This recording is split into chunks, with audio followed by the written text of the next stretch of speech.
Good afternoon. Good afternoon. It's a high honor and a distinct privilege to be joined today by Whip Catherine Clark, Caucus Chair Pete Aguilar, members of House Democratic leadership, and the House Democratic Caucus.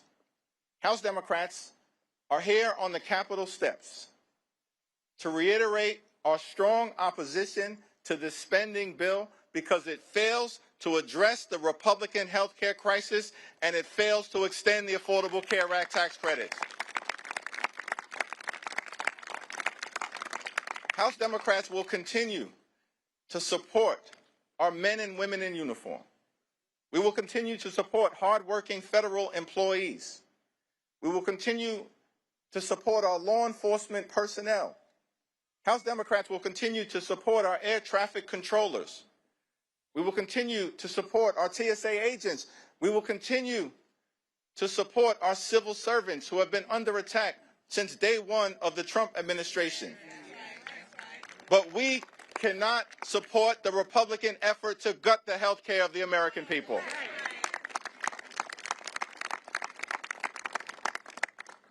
Today, House Democrats will introduce legislation to extend the Affordable Care Act tax credits for 3 years, to make sure that tens of millions of Americans don't experience dramatically increased premiums, copays, and deductibles. We believe that working class Americans, middle class Americans, and everyday Americans deserve the same level of certainty that Republicans always provide to the wealthy, the well-off, and the well-connected. The same level of certainty.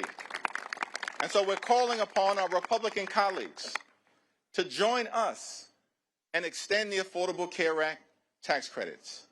And we will be working hard today, tomorrow, and throughout the balance of this year to make sure that those Affordable Care Act tax credits are extended. Now, Republicans control the House, the Senate, and the presidency. They own the mess that has been created in the United States of America. They own it. In a few hours, we will convene on the House floor. And our message to the American people is no matter what happens on the floor later on today, our promise to you remains the same. House Democrats will continue to fight to make your life more affordable. House Democrats will continue the fight to address the Republican health care crisis, and House Democrats will fight to extend the Affordable Care Act tax credits. This fight is not over. We're just getting started. We're just getting started. Now, among the many outrageous things that has been said during the Trump Republican shutdown or done during the Trump Republican shutdown, the longest shutdown in American history, is that Donald Trump made the stunning claim that in his mind, he holds two titles, that he has two positions. Donald Trump says that he's both the president and the Speaker of the House. That's what Donald Trump said in the midst of him shutting down the government. And what we've seen from compliant, sycophantic Republicans, corrupt House Republicans, is they continue to go along to get along. They don't function like a separate and co-equal branch of government. From the very beginning of this presidency and all the way through this Trump shutdown, Republicans in the House have continued to act like a wholly owned subsidiary of the corrupt Trump cartel. That may be the House Republican position. For damn sure, it ain't the House Democratic position. Because we know, and what we say to the American people is that we don't work for Donald Trump. We don't work for J.D. Vance.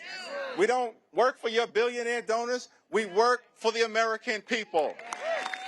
And that's what this fight by House Democrats, joined by our colleagues on the other side of the Capitol, has been all about. We work for the American people. As we stand on the Capitol steps, ready to continue this battle on the House floor, a battle that we waged week after week after week, and that will continue regardless of the outcome. We say to the American people that we know you deserve better. You deserve much better than the chaos, the cruelty, and the corruption that you've seen. And so as House Democrats, we're going to continue this fight to lower the high cost of living in a country where America is far too expensive, far too many people struggling to live paycheck to paycheck, can't thrive, and can barely survive. That should not be the case in the United States of America, the wealthiest country in the history of the world. And so as Democrats, we're committed to addressing this affordability crisis. That's what this fight has been all about. And we'll continue to work hard to lower the high cost of living.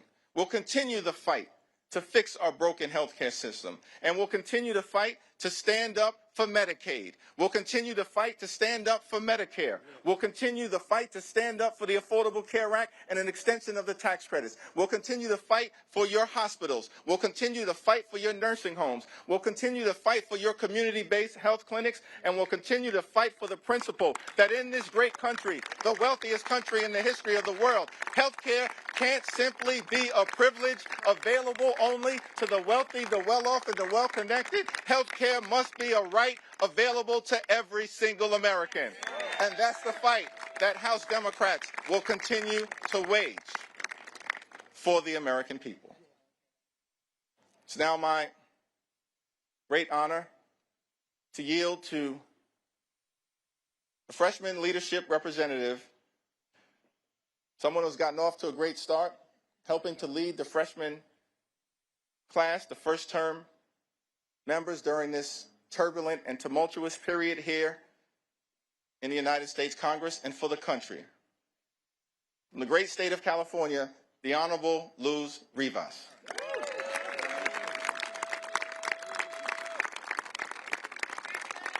Thank you, Leader Jeffries, Whip Clark, and Chair Aguilar for your leadership. House Democrats are back in Washington, D.C., ready to vote once again to protect health care for working families across the country. Recently, I spoke with Speaker Johnson directly in the Capitol and hand-delivered stories from my and my fellow freshman colleagues' constituents who have been impacted by the Republican shutdown. This includes the story of Stephen Heller, a constituent from Van Nuys, which is in my district. Stephen and his wife are independent contractors who have to pay for their own health insurance. Because Republicans let the ACA tax credits expire, Stephen and his wife are facing a monthly health care premium increase of $1,000 per month in 2026.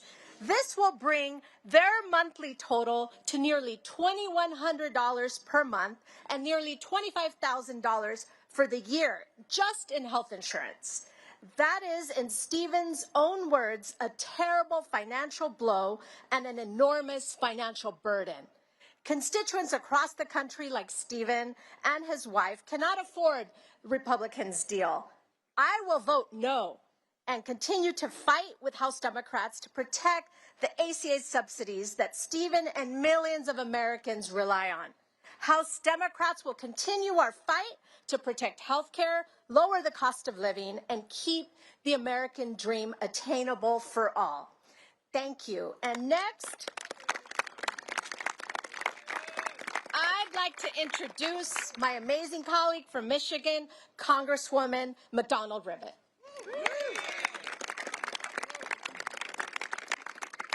Thank you very much. I come from mid-Michigan, the part of the country where workers actually invented the American dream, to work hard enough to pay your bills, put a little bit away, and take your kids on vacation every once in a while. But the dream is further and further out of reach. In my district, 70% of our jobs pay less than $60,000 a year. So this healthcare crisis that Republicans have created, $1 trillion in Medicaid cuts, and gutting the ACA in order to pay for the tax break for the ultra-wealthy, is making things so much harder. So let me give you an example. A couple in my district, they actually go to my church. called and told me they're in their 60s and they rely on the ACA tax credits to pay their insurance premiums. But now, because the Republicans have failed to extend these credits, their insurance premiums are going to jump by $11,000 next year. An impossible sum for people on the edge of retirement. Health insurance already consumes 72% of their retirement income. Let me say that again. 72% of their retirement income, and is about to go up another $11,000. That means they're facing devastating choices between doctor's visits and paying the mortgage, between cancer screenings and putting food on the table, between prescription drugs and heating their home, or even, frankly, to get insurance at all. They told me, and this is a direct quote, they are strongly considering going without coverage and taking their chances rather than continuing to pay the premium. Because here's the reality. They actually can't pay that premium. I came to Congress, we all came to Congress to help people like them. Lower cost, better care, more jobs. One easy critical step is simply passing to extend the ACA credits. Yes. It is time we pass it before they pay the cost. Thank you. It is my pleasure to introduce my colleague from California, Representative Tran.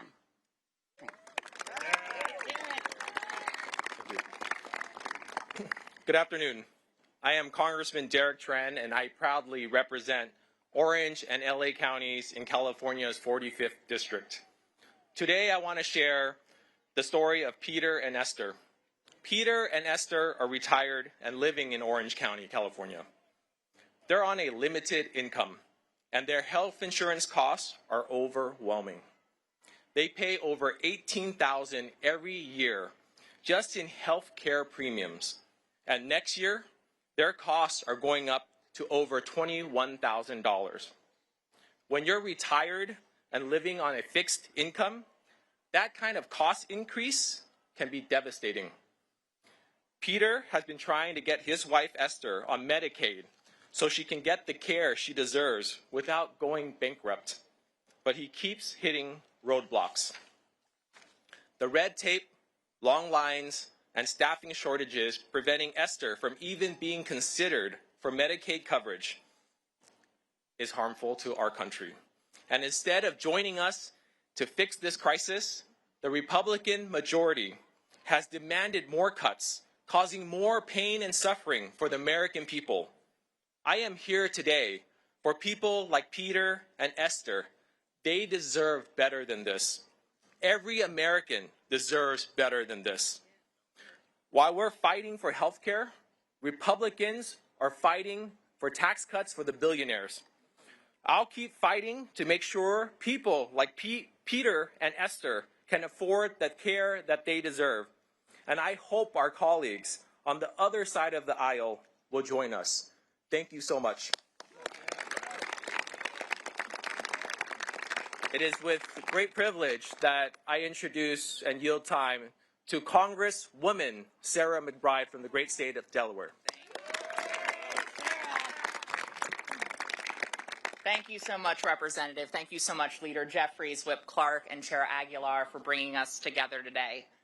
We stand here today, 42 days into a government shutdown and 54 days since the House last met, because Republicans have presented the American people with a false choice between reopening government and addressing this healthcare crisis. There is simply no reason why we can't do both. The only thing that has been standing in our way is Republican cruelty. Republicans have played a game of chicken with food assistance, travel safety, and federal paychecks, all because they will stop at nothing to cut your health care. The only thing that congressional Republicans are more loyal to than Donald Trump is to cutting the health care of the American people. Let's be clear. This health care crisis is a choice by congressional Republicans and Donald Trump, who have inserted a $1 trillion bomb into the American health care system. And it is starting to go off. Millions right now are facing skyrocketing premiums. The largest cut to Medicaid in American history is on the horizon. Rural hospitals will close. Doctors' offices will shutter. Donald Trump loves to own things and slap his name on them. Well, he now owns the American healthcare system. It is Trump care. Millions losing coverage, that's Trump care.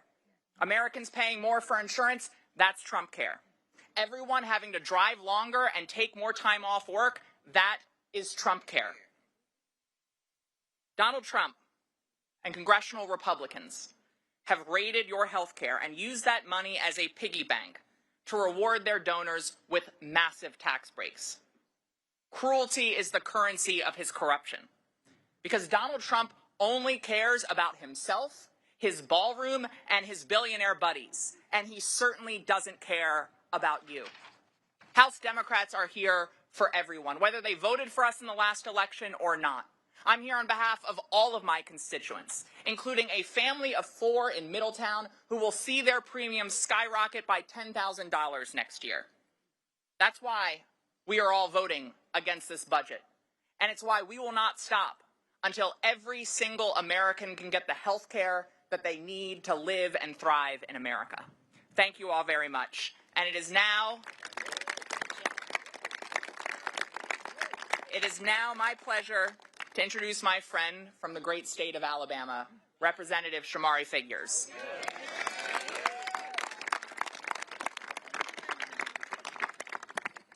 Thank you. House Democrats just spent the better part of the last 40-plus days fighting to keep health care affordable for millions of Americans, while our House Republican colleagues were on a taxpayer-funded vacation. During this shutdown, the realities hit home for a lot of people. Mothers had to worry about how they would take care of their children, their babies, without WIC. Families stood in pantry lines. Families are still standing in food pantry lines. In the month of November, the month of Thanksgiving, because SNAP benefits were expired, and this administration chose to use them as pawns in this game.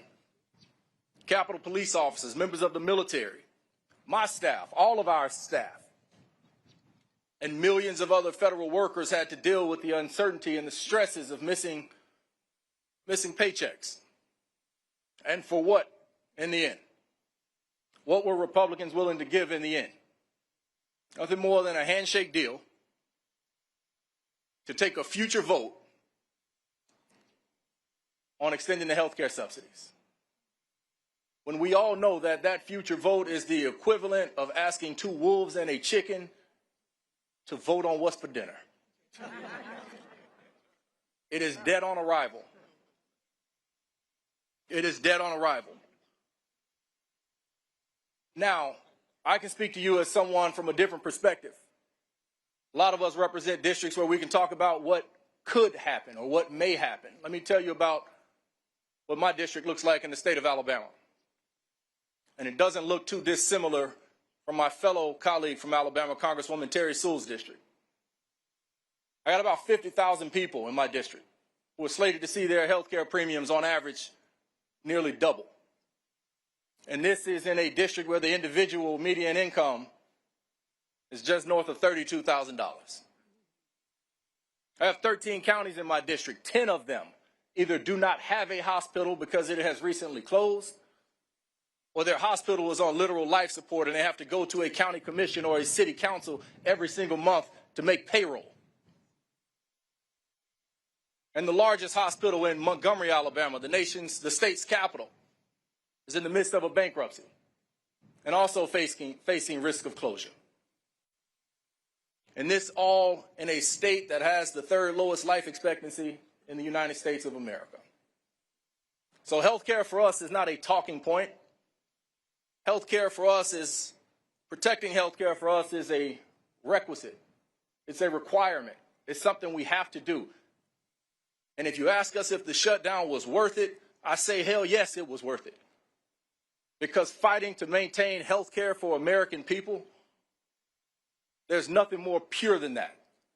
There's no more important role that we have here as members of Congress than to ensure the health care of the American people. Okay. And so while the failure of Republicans to do anything to protect health care is truly disappointing, I want the world to know that my Democratic colleagues here in the House, they can ride with me in any battle I face in my life. They stood with us under the leadership of Hakeem Jeffries to make sure that we kept this front and center. And I look forward to remaining committed to this fight for all of Alabama and for all of America. And with that, turn it back over to our leader, future Speaker Jeffries.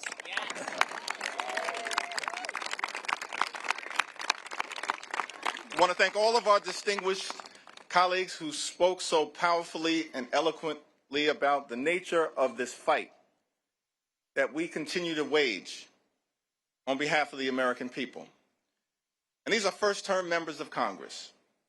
But they recognize that as Democrats, we stand on the shoulders of many who, decade after decade, century into century, have always fought to make life better for everyday Americans and to protect the health care and enhance the health care of the American people. That's the continuing and enduring legacy of the Democratic Party. FDR fought for it. Truman fought for it. JFK fought for it. LBJ fought for it. Carter fought for it. Clinton fought for it. Barack Obama fought for it. Biden fought for it. And no one fought harder in the House of Representatives than our Speaker Emerita, Nancy D'Alessandro Pelosi. That's in the DNA of the Democratic Party. From FDR to Nancy Pelosi to these first-term members. And so our promise to the American people is that we are in this fight until we win this fight for all of you. Cancel the cuts, lower the costs, save health care. God bless you. God bless the United States of America.